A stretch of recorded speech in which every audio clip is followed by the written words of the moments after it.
I am proud to be talking to George Wolfe. He's a Holocaust survivor. He's talking with us about the blue card. George, I know it's a long story. Can you tell us a little bit about your tale of survival? Well, because my father had been present during the Anschluss when the Germans marched into Austria and the Austrians went wild, looting and beating and torturing the Jews in the streets of Vienna, he was absolutely determined that we would not stay under German occupation or German domination under any circumstances. I come from what was a well-to-do family in Czechoslovakia. My father had a business in which he employed some ethnic Germans. And the night before the Germans marched in March 1939, he got a call from one of his employees who said, Mr. Wolfe, my people are marching in the morning, and you are on the list.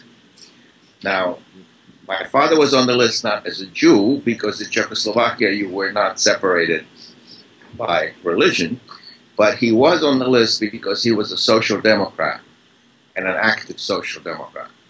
And if the Nazis hated anyone, they hated, after the Jews, they hated the communists and the social democrats.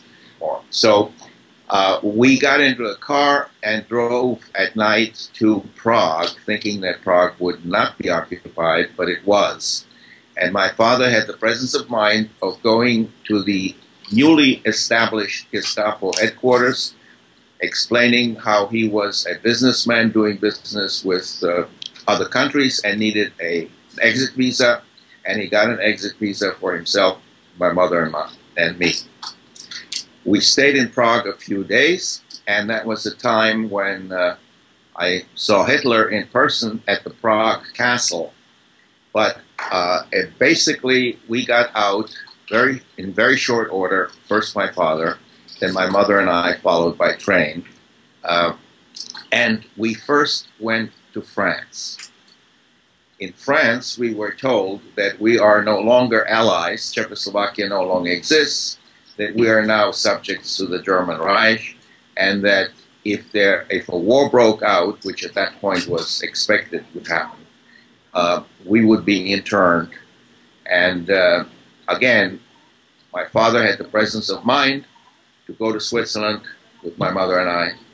And next day or 2 days later, the war broke out, borders were closed, and we were, what we thought at the time was trapped in Switzerland. Of course, that was the safest place to be. My family, like all Jews in Central Europe at the time, in Austria, Germany, Czechoslovakia, Hungary, were desperately trying to get out, but visas were practically unobtainable. We applied for American visas and were told the waiting period is 8 years for the quota. We applied for Brazilian visas and were told we would have to convert to Catholicism. Everybody was trying to get out, but basically nobody really believed it could be as bad as it eventually turned out to be. Most of my family ended up in a place called Theresienstadt. Theresienstadt was a combination ghetto and concentration camp. And most people there, who came mainly from Czechoslovakia and some from Vienna later on, and Germany, ended up in Auschwitz. During the war, there were some 30,000 people who perished in Theresienstadt from starvation and illness, but it was not a killing camp. It was not an extermination camp. I only have one single family member, a first cousin, who survived Theresienstadt. Who was there from your family then? My grandparents, my direct uncle and aunt and their daughter, my cousin, and 3 or 4 families that were sisters or brothers of my grandmother, and their children and their grandchildren.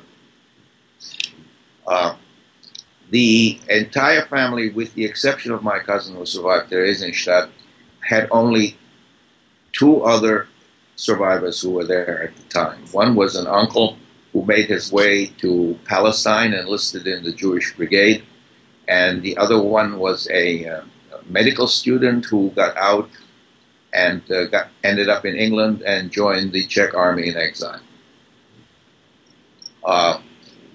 We went from what had been a very comfortable home with a governess and a cook and a maid and a chauffeur and a car and riding horses to being penniless refugees, in effect.